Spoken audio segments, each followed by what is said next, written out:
Greetings. My name is Mark Kosanke, and I have the great honor and privilege of being here with the 5 original founders of the Alternative and Direct Investment Securities Association. To my left, Tim Snodgrass, Greg Paul, Louis Rogers, Bill Winn, and Tom Jahncke. And these are the visionaries that brought this association to life and brought it to where it is today. I'd like to start maybe with you, Greg, going back to the very early days. Tell us a little bit about the back of the napkin and how this thing came to be. Back in 2002, I think everybody here recognized that 1031s was a business that was about to hit the growth curve. And at that time, we also decided it was time to get broker-dealers, sponsors, the various service providers, attorneys, qualified intermediaries, those players together to kind of establish ground rules and best practices and figure out how to improve the industry. Most of us here had experience in the 80s and early 90s with the limited partnership real estate business and saw what happened there, and we wanted to improve upon that and see if we could learn from the past and apply what we learned to the present. Then 2004, March, at something called a Tenant in Common Conference in Salt Lake City, we had over 1,000 people. At that point, we determined we needed association, we needed an executive director, and at that point, the association began to blossom, and we had that run that we predicted back in 2002. So was it the rep proc from 2002 that created the need? Was the need for the representation for the sponsors and the various BDs not getting met somewhere else? I think between mid-90s up until 2002, when there was a rep proc, it was pretty much Western, Wild West. Wild West. Yeah, and leading up to the rep proc, there was a lot of different ways tenants in common were done because there's no regulation or no guidance. And after the rep proc, I think part of the goal was to get everybody to come into line with what the IRS had put out. And some of the things that we didn't get to have anymore was profit participation in deals as sponsors. The rep proc took that away, and limiting it to 35 investors, which we didn't really have a number that we knew to use prior to that. So I think that was the driver, trying to get in like everybody in the same tent. But coming from the qualified intermediary side, what I saw that was clear is that there was a desire from investors that if you could do this, right, and you guys saw this early, then this would be great. So we already had a market, so to speak, and the desire for it. But then you had to put kind of these guardrails around the market, not only on the legal structure, but then you talk about who the actors are, because there were no actors, because nobody was really doing it. Well, and there was the whole due diligence side of it. The brokers didn't really know how to do a quick crunch time due diligence to get the offerings approved in time for the 45-day ID. And I think all of us here could see that this thing could be bigger. We were just doing it, right? That's what we were doing, but it could be much, much bigger than what we were doing. But it would take more than me or Greg or Louis or anybody else there. We needed a whole, market. We needed the market to participate. It was a collaborative effort. It was I called a tick back then a turducken. We were a combination of 3 things: securities, real estate, and tax law. Right. And we had to teach people those 3 factors. Reps had to know their stuff to sell it. Right. And they were used to selling real estate partnerships that basically focused on real estate. But now you had tax factors and you had securities. There was conflict that whether it was real estate or securities or a combination. 2 years of that is real estate. Is oh boy, that was the civil war of the industry. Many sessions on that. What a waste of time that was.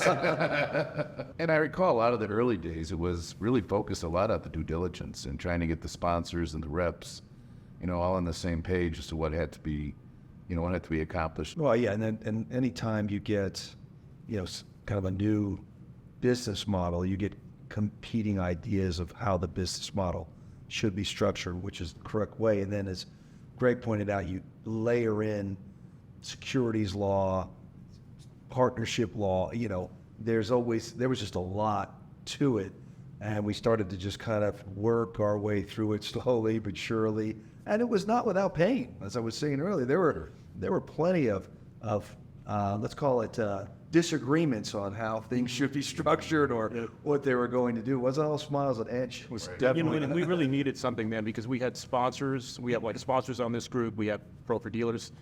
We wanted to see the reps and together and be able to figure out like how we can sell our product. You guys wanted to do due diligence to figure out how to prove them and know you're getting, understanding of this product. So we needed to gather people, and association made sense. It was challenging because the RevProc just opened the door, and then we had to figure out what, we've caught the cat. Now what are we gonna do with them? Had the tiger by the tail. Well, even that Definitely the revenue tiger by the procedure, tail. like we had to work to get the revenue procedure. Right. Right. They didn't just wake up Right. and go, Hey, we'll give you one. Hey, I got here you a go. great idea today. You want to work on this stuff? Yeah, the Let's see." IRS does that all the time. that was us basically making a coordinated effort that says, hey, this market can flourish, but we need to have something from you, the regulators, it's because we got people doing this and this and this, and it's gonna, could end badly if we don't kind of figure that out for everybody. And they did. They listened. They actually put it out. Do you know what was even bigger than the RevProc? What's that? CMBS financing.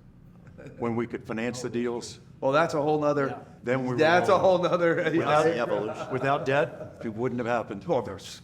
All right, but see, that takes us to the next part of it, right? Because just a couple years later, Right. CMBS market goes crazy. Bill, you were president at the time.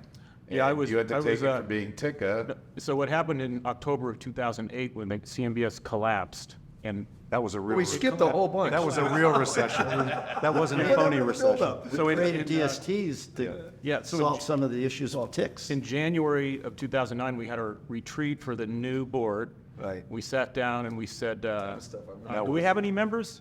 Because Ticks were gone. We have the treasurer. How much money do we got? Not enough. and then so we decided if we don't change the name, we're not going to have any members. So we changed to Real Estate Investment Securities Association, which opened up like doing primarily we're trying to attract the non-traded REITs into the space, which worked, but it took us a couple of years to get it back up. We had made commitments to for large meeting space and different meetings that we had to walk away Well, from. going back is what Lewis, the point he made, doing these deals, the financing, it would not have happened.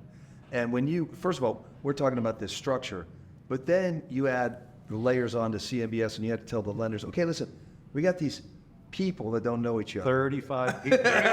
Who's my borrower? Yeah, it like- Who's my guarantor? I can remember pitches that, like, 'cause we were a sponsor, pitches to the lenders were like, You gotta hold be on a kidding second, me. what, are you kidding me? Like 35 this borrowers. looks like a Frankenstein monster, a disaster. And that's where the association that's why I got came great. in, though, and started Right. to help with that Some structure. practices. Correct. And, education, right, I think education and bringing it all together. early on, the association, I think, was really complimented for doing the education because, like you said, everybody was interested, but how do you do it? And I think that was a key part of what. Get some early white papers. I think we're done. The early day white papers, yeah. Yeah. No, listen, again, you have to make a market, to make an industry, it takes a lot of participants. And even seeing Joe Price up there today, that started way back with us actually in very few industries Begging him. reach out to the regulators. They're usually trying to hide under the, hey, don't say anything, just get down. You know what I mean? So we took the opposite approach where we said, hey, look, this is growing. We think we can get ahead of it. We need your help here. I think he true. I mean, I remember having many meetings. He was happy to be here. But we appreciate it. We brought the SEC from Washington. We brought state Treasury. We had the regulators Treasury in. We in. had They were full the Senate disclosure. Finance Committee. We had a whole bunch of people. They didn't believe how open we were. They were like, what are you guys hiding? You guys are just too transparent. And they couldn't believe it. But it was key in our, staying alive during the bad times, the real estate downturn, that we created those ties with the regulators and all the players, and they were supporting us, helping us stay. So back to when the lending market blew up in 2008-9, then DSTs became the dominant. Right. Right, and then we went from RISA, Bill's year, to ADISA in my year, which Right. basically opened it up to all the alternatives, which is where we're at today. and just a lot more structures, a lot more ways to invest, ways to bring clients in, and again, a whole new set of problems to go and deal with. And our tagline is advocacy, networking, and education. And when you look at these conferences, I mean, that's what it's all about right now.